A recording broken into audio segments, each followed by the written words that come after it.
Welcome to video lesson number 3 on forming ionic bonds. I promise this one is much shorter than the last one. So forming ionic bonds. Now an ionic bond always occurs between a metal and a non-metal. So remember we looked at where those are in the periodic table in the last lesson.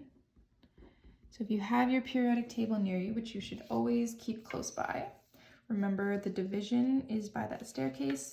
These are all your metals, and these plus hydrogen are your non-metals. So an ionic bond is called ionic because it forms between two ions, one from the metal and one from the non-metal. The formula of an ionic compound, shows the ratio. Oops. Make sure I spell that right. The ratio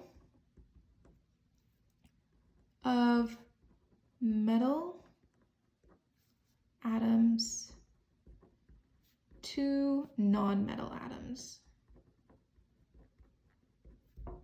to create an overall neutral compound. So we talked about ions forming last time, and the way that those ions form. So we talked about electrons moving, either being gained or lost to atoms. And where they come from or where do they go when that happens is that they're actually transferred between the metal and the non-metal. So electrons are transferred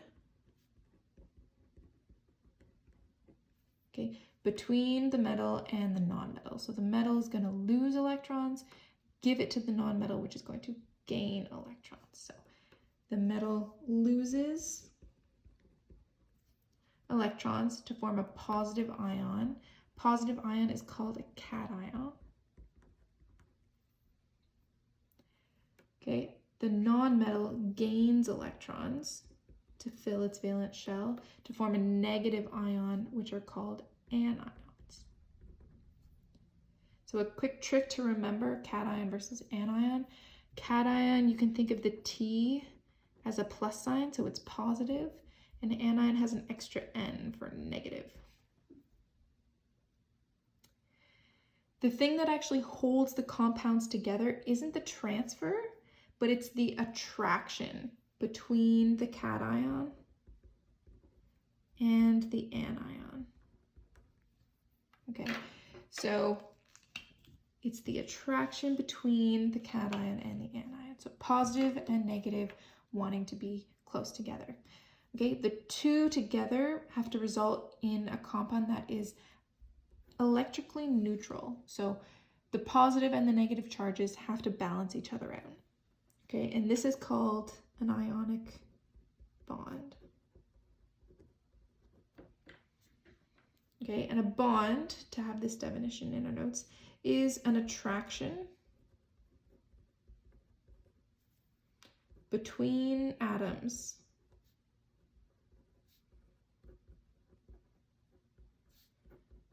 that forms compounds.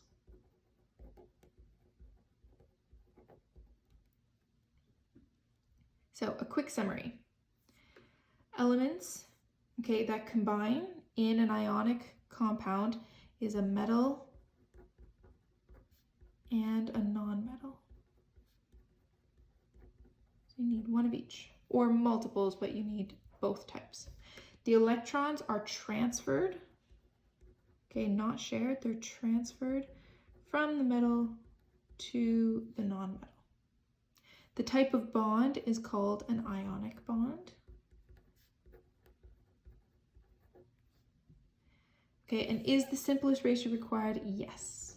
So what this means is if you have a 2-to-2 ratio, we need to reduce it to say 1-to-1 because it's the same thing. So we always want to put it in the simplest terms in the lowest ratio.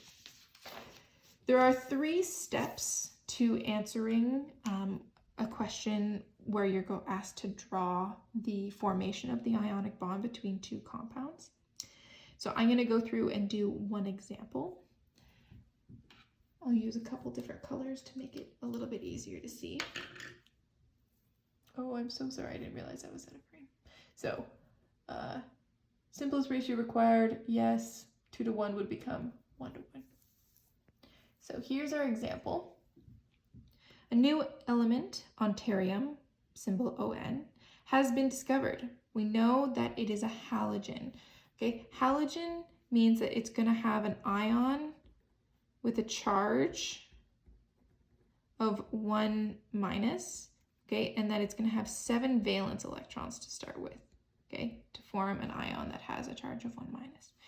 Draw a sketch to show how the compound between ontarium and sodium would form, okay, and include all 3 steps. So these 3 steps I'm going to indicate in orange. Just write out kind of roughly what you need to do for each of the steps.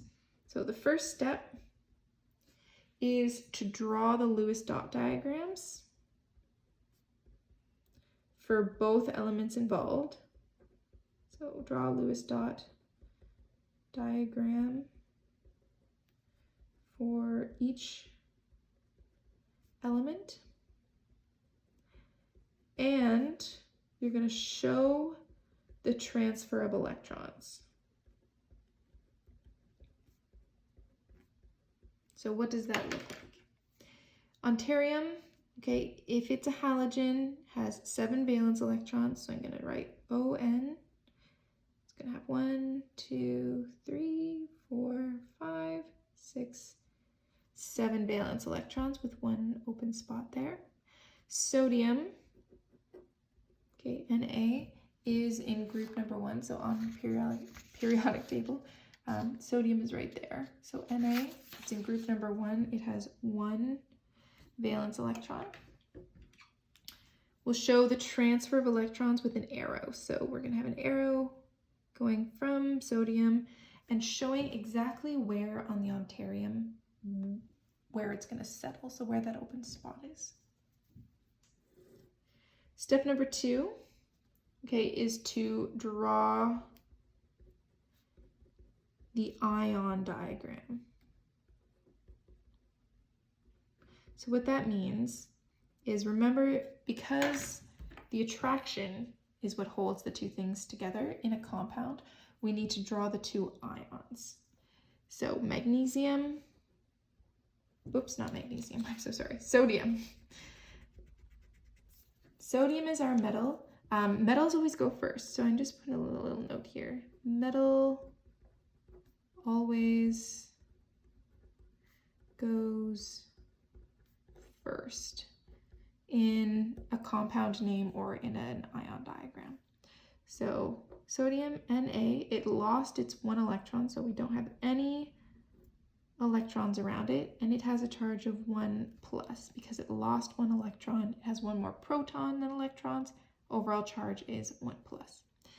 Then we have ontarium, has gained 1 electron, so its full valence shell on that level has 8 electrons around it, the charge of 1 minus. So there's our ion diagram. Step number 3 is to give the name, or the formula, pardon me, give the formula of the compound.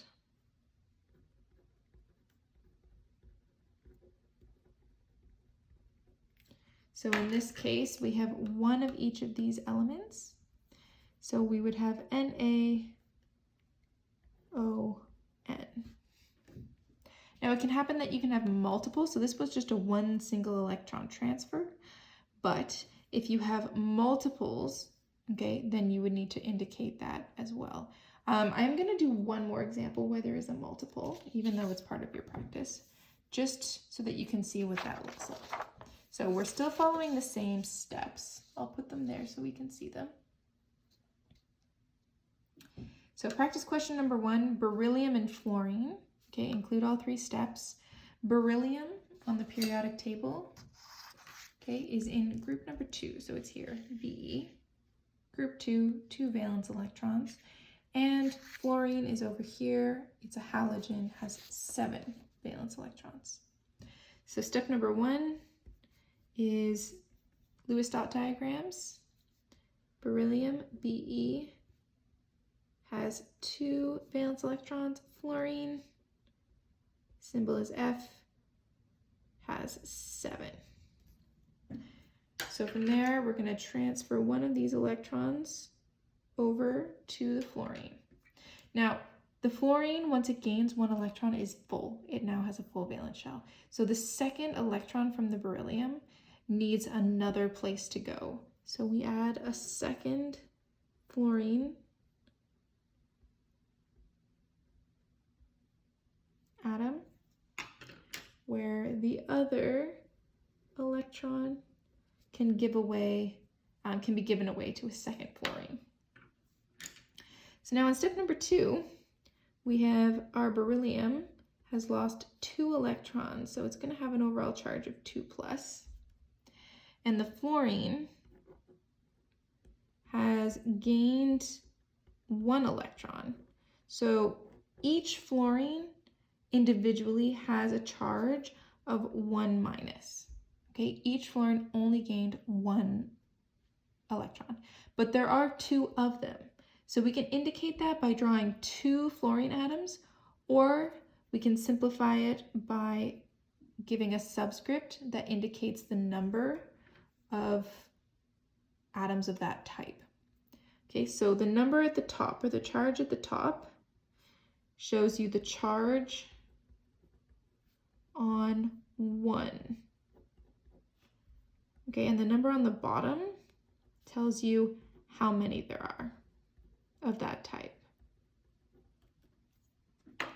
From there, to do step number 3 and give the formula of the compound, we have 1 beryllium, so Be, and we have 2 fluorine atoms, so that would give us F2. So we're removing the charges and not writing them, but we're saying how many atoms of each type are needed to make that compound.